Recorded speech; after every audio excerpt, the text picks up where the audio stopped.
Olá pessoal, nesse vídeo eu vou falar sobre o primeiro capítulo do livro do O Mundo Cristão em Torno do Novo Testamento, do Richard Bauckham. Foi publicado pela editora Vozes em 2022. Então ali ele vai trazer uma discussão de para quem foram escritos os evangelhos, né? Os evangelhos, existe um consenso, né, que eles foram escritos para as comunidades de Mateus, Marcos, Lucas e João, né?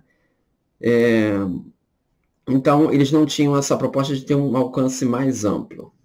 Ele vai questionar esse ponto de vista, né?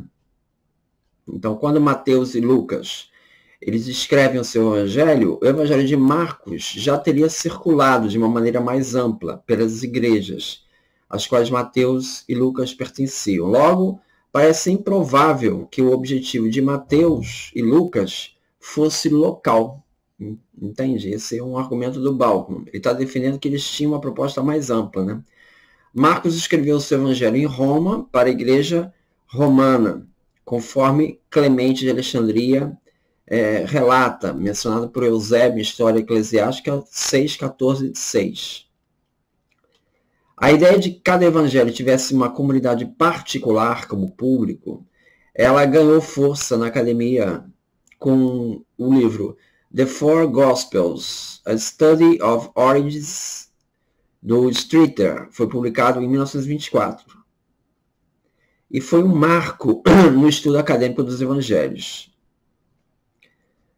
Então, criou-se, a partir de Streeter, se consolidou o entendimento de que cada um dos evangelhos teve sua origem em um grande centro da divisão do cristianismo, né? Mateus em Antioquia, Marcos em Roma, Lucas na Cesareia e João em Éfeso.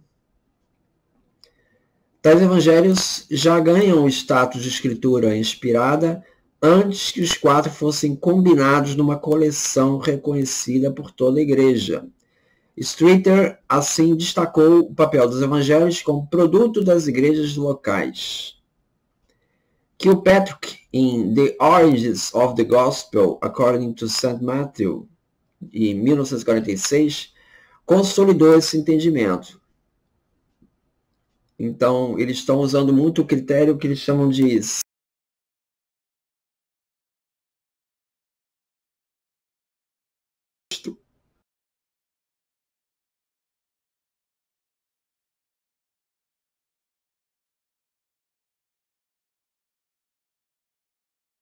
para o Evangelho de Mateus.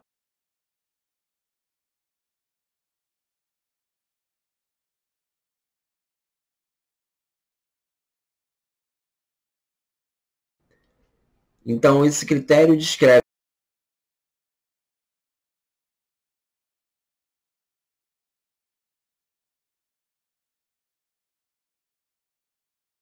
e o gênero literário e para quem está sendo escrito. O termo se originou com o teólogo protestante alemão Hermann Gunkel e originalmente foi declarado, já foi aplicado na Bíblia.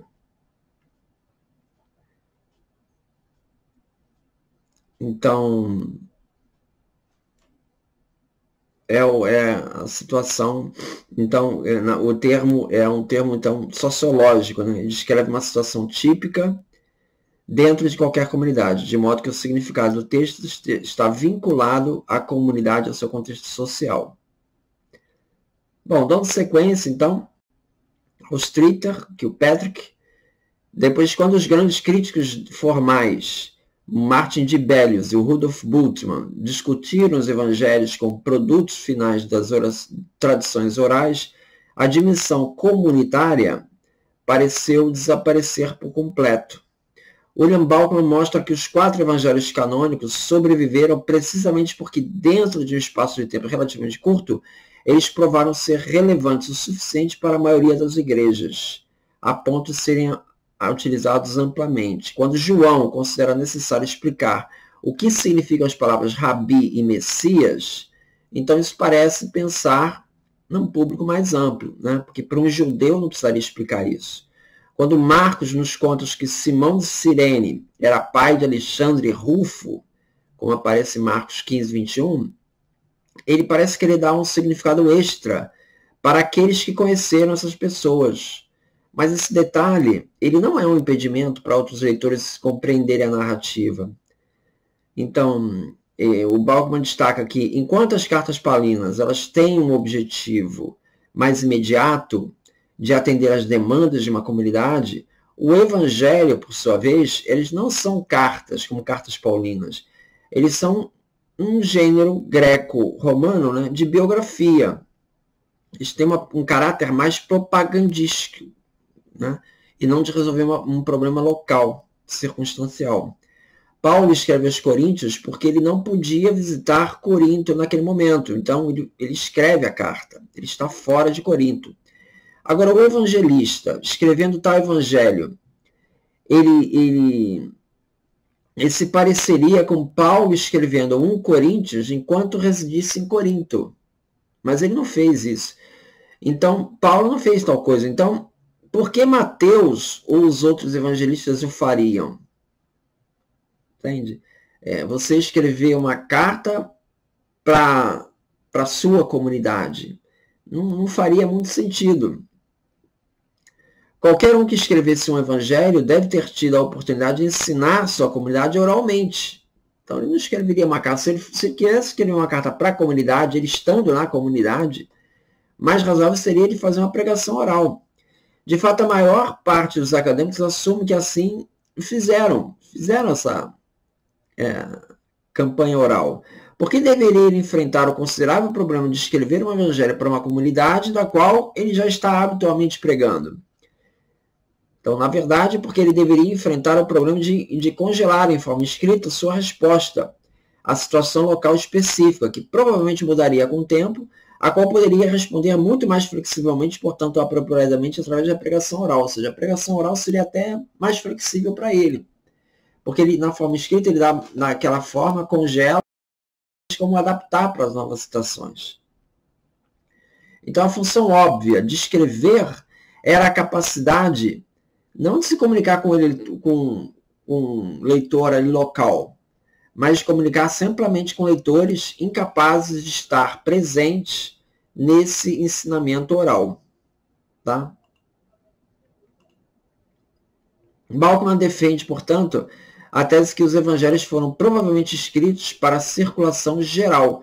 Esse modelo é compatível com o conceito de uma rede de igrejas que se comunicam entre si, ao invés de um modelo isolado, estanque, né? Então, o caráter social do cristianismo primitivo era tal que a ideia de escrever um evangelho puramente para a comunidade local é algo improvável de ter ocorrido a alguém. O consenso que existe em torno dos evangelhos como foco local supõe a ideia de uma comunidade cristã autossuficiente, introvertida, com pouco ou nenhum contato com as comunidades cristãs. Mas não é isso que a gente vê nos textos.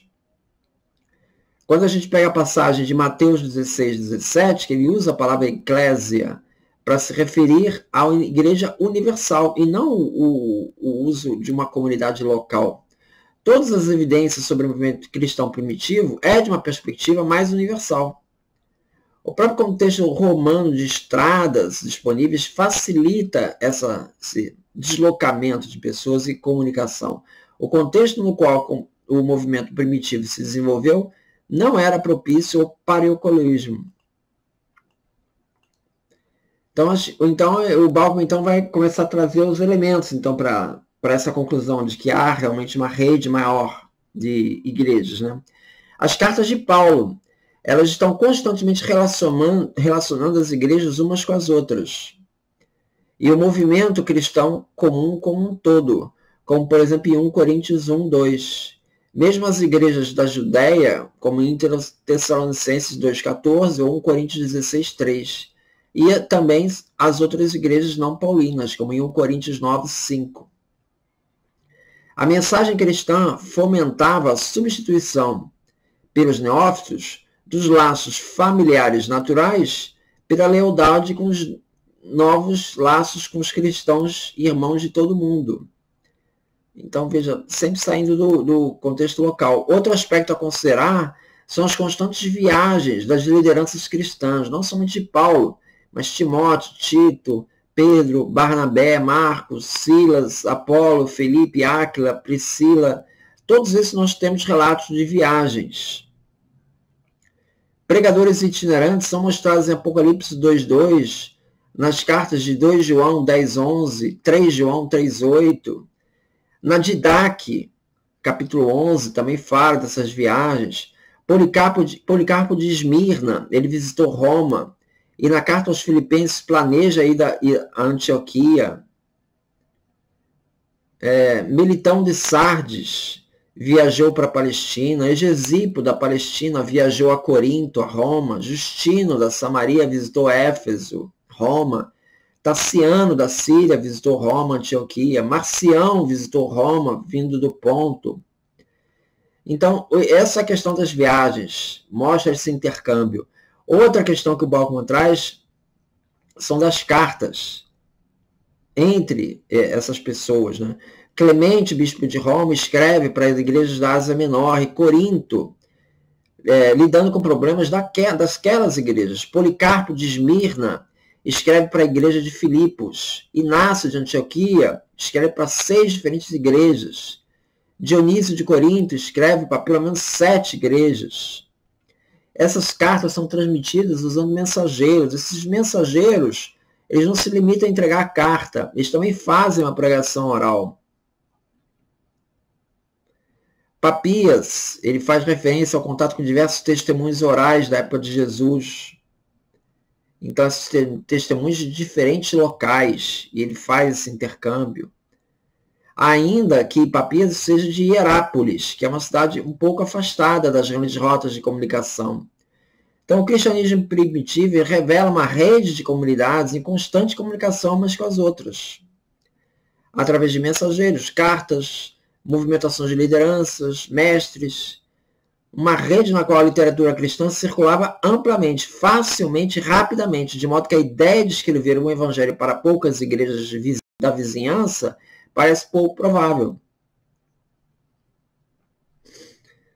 Portanto, diz Bauckham, a tentativa empreendida pelo atual consenso acadêmico sobre o evangelho dar às assim chamadas comunidades mateana, marcana, lucana e joanina um papel hermenêutico chave na interpretação dos evangelhos, é por inteiro um grande engano. Mesmo o escritor de um evangelho que tivesse vivido em uma única comunidade cristã, estaria bastante a par do movimento cristão como fenômeno mais amplo. Deveríamos, portanto, parar de usar os termos comunidade mateana, comunidade marcana, comunidade lucana, comunidade joanina.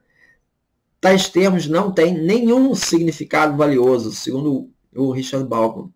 Os evangelistas não escreveram para uma igreja específica, mas para toda e qualquer igreja no qual o evangelho viesse a circular. Então é isso. Muito obrigado, então.